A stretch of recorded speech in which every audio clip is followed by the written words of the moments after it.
First one that I'm going to read is called Smile. You once told me that I'm at the bottom of the gay dating totem pole. Not that I'm a bottom. Or First Nations. What I am is a third world boy living in a first world country riddled with problems that I probably would still have, regardless of the world that I live in. Depression from seeing my monthly bills, the inability to find the right shirt size because M is too small and L is too big, and never being a prime example of a good citizen. You were gracious enough to say that my low ranking is not because of the color of my skin.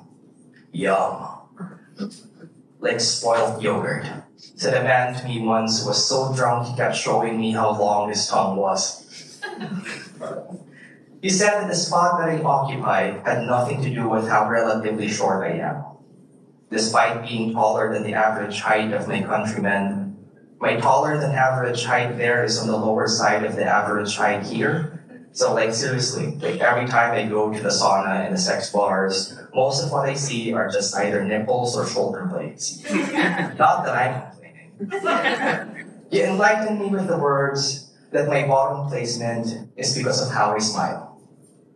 With all of my teeth showing, it makes people think that I'm a nice boy, even though I am not. My mother and my ex-lovers would die on any hill to attest to that. He patted me on my shoulders and told me, sexy and nice things, nice boys don't get that.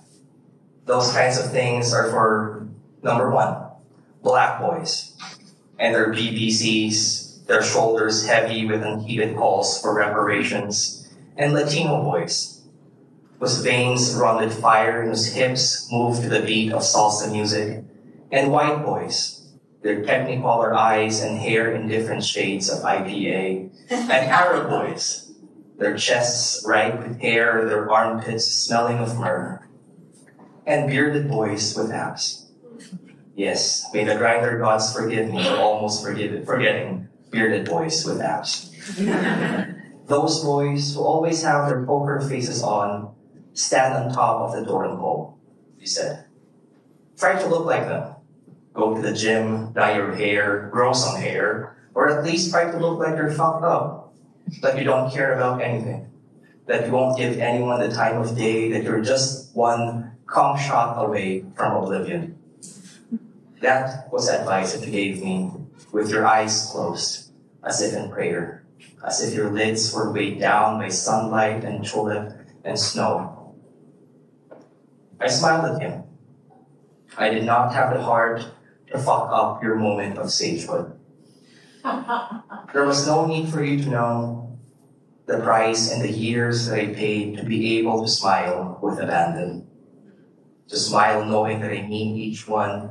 If climbing a few rungs up the totem pole is let go of all the things that I have learned to love and accept, I am perfectly fine on most days with where I am.